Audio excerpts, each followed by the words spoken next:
खबरें ये आ रही हैं कि इंग्लैंड के अगेंस्ट इंडिया की जो टी20 टीम अनाउंस होने जा रही है उसमें 5 सीनियर प्लेयर्स को रेस्ट दिया जाएगा, उन्हें ये सीरीज नहीं खिलाई जाएगी। ये वो 5 प्लेयर्स नहीं हैं जो टी20 से रिटायर हो चुके हैं, बल्कि जो टी20 के लिए अवेलेबल हैं, जो टी20 खेलते हैं, उनमें से भी 5 सीनियर प्लेयर्स को इस सीरीज के लिए रेस्ट देने का फैसला किया गया है।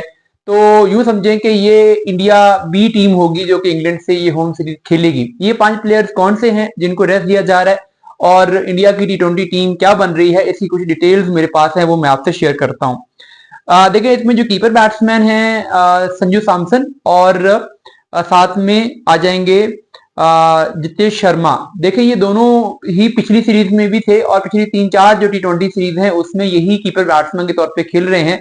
संजू ही खेल रहे हैं, जितेश को तो चांस मिला नहीं है। लेकिन यह कि ऋषभ पंत जो कि इंडिया की फर्स्ट चॉइस कीपर बैट्समैन है, वो भी इस सीरीज में नहीं होंगे और उनका वर्कलोड मैनेजमेंट के लिए, क्योंकि आगे चैंपियंस ट्रॉफी आ रही है, अभी वो बीजीटी खेल के आ रहे हैं, तो इस दौरान उनको रेस्ट देने के लिए ये डिसीजन किया गया है। और वैसे भी मेरे ख्याल में संजू ने जैसा परफॉर्म कर लिया हुआ है, अब जगह बनती भी नहीं है ऋषभ पंत की टी20 में। टी20 में संजू को ही फर्स्ट चॉइस कीपर के तौर पे लेना चाहिए।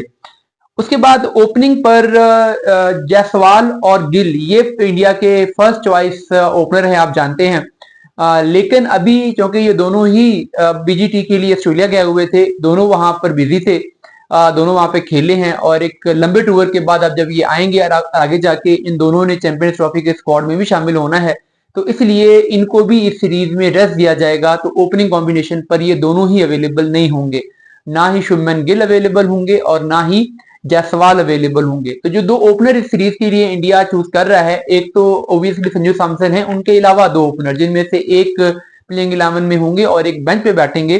तो ये 2 ओपनर हैं अभिषेक शर्मा और ऋतुराज गायकवाड़।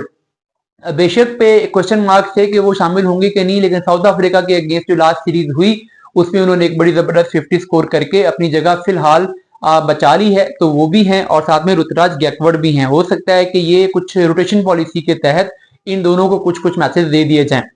उसके बाद अगर हम मिडिल ऑर्डर में आते हैं तो मिडिल ऑर्डर में कैप्टन सूर्य कुमार यादव का नाम है, ओब्वियसली वो तो होने ही थे। साथ में तिलक वर्मा है, बहुत जबरदस्त इनिंग्स खेली थी उन्होंने साउथ अफ्रीका के अगेंस्ट अभी रिसेंटली।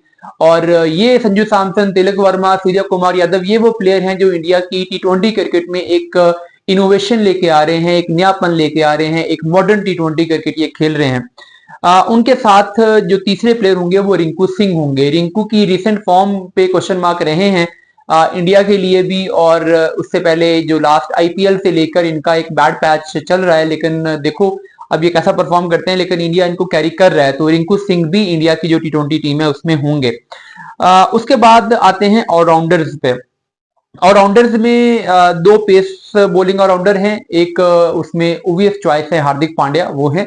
हालांकि हार्दिक पांड्या के ऊपर क्वेश्चन मार्क थे कि वो होंगे या नहीं होंगे, लेकिन उनको टी20 सीरीज खिलाई जा रही है और वार्म अप किया जा रहा है चैंपियंस ट्रॉफी के लिए। बीजीटी में तो वो थे नहीं, तो इसलिए वर्कलोड मैनेजमेंट का तो कोई सवाल नहीं था, तो वो हैं। और साथ में नीतीश कुमार रेड्डी भी हैं। अब ये सरप्राइजिंग इसलिए है कि नीतीश कुमार रेड्डी ने लास्ट सीरीज तो खेली थी बांग्लादेश वाली तो, लेकिन अब चूंकि वो बीजीटी खेल के आ रहे हैं तो उसके बाद ज्यादा चांसेस यही थी कि शायद वो ये टी20 सीरीज ना खेलें। लेकिन चूंकि नीतीश कुमार रेड्डी आगे ओडीआई स्क्वाड में नहीं है, चैंपियंस ट्रॉफी के लिए वो टीम में नहीं होंगे, तो इसलिए मे बी सेशन कमेटी ने ये सोचा है कि ठीक है टी20 खिला लेते हैं, उसके बाद तो आगे एक लंबी ब्रेक आ ही रही है, तो इसलिए नीतीश कुमार रेड्डी होंगे। अब ये इनको कितने मैचेस खिलाए जाएंगे, कितने मैचेस की प्लेइंग 11 में होंगे, ये देखना होगा। साथ में अक्षर पटेल होंगे और साथ में रमनदीप भी हैं। तो ये कुल मिला के 4 ऑलराउंडर्स हैं इंडिया की टीम में। और अगर हम स्पिन बॉलर्स की बात करें तो वरुण चक्रवर्ती और रवि बिश्नोई, ये दोनों स्पिनर जो कि पिछले कुछ अरसे से इंडिया कैरी कर रहे हैं, वो दोनों ही होंगे। और फास्ट बॉलर्स में भी जसप्रीत बुमराह को रेस्ट दिया गया है और मोहम्मद सिराज को रेस्ट दिया गया है। ये दोनों इस टी20 सीरीज का पार्ट नहीं होंगे, आगे जाके चैंपियंस ट्रॉफी के लिए और शायद जो ओडीआई सीरीज है उसमें ये खेल ले। पेस बॉलर्स में जो 3 बॉलर सेलेक्ट किए गए हैं उनमें एक तो ओवीएस चॉइस है अर्शदीप सिंह, टी20 में इंडिया की फर्स्ट चॉइस पेसर हैं। उनके अलावा मयंक यादव भी हैं और साथ में तीसरे जो पेसर हैं वो हैं यश दयाल। इनको अब चांस मिला है, तो देखते हैं ये इस सीरीज में कैसा परफॉर्म करते हैं।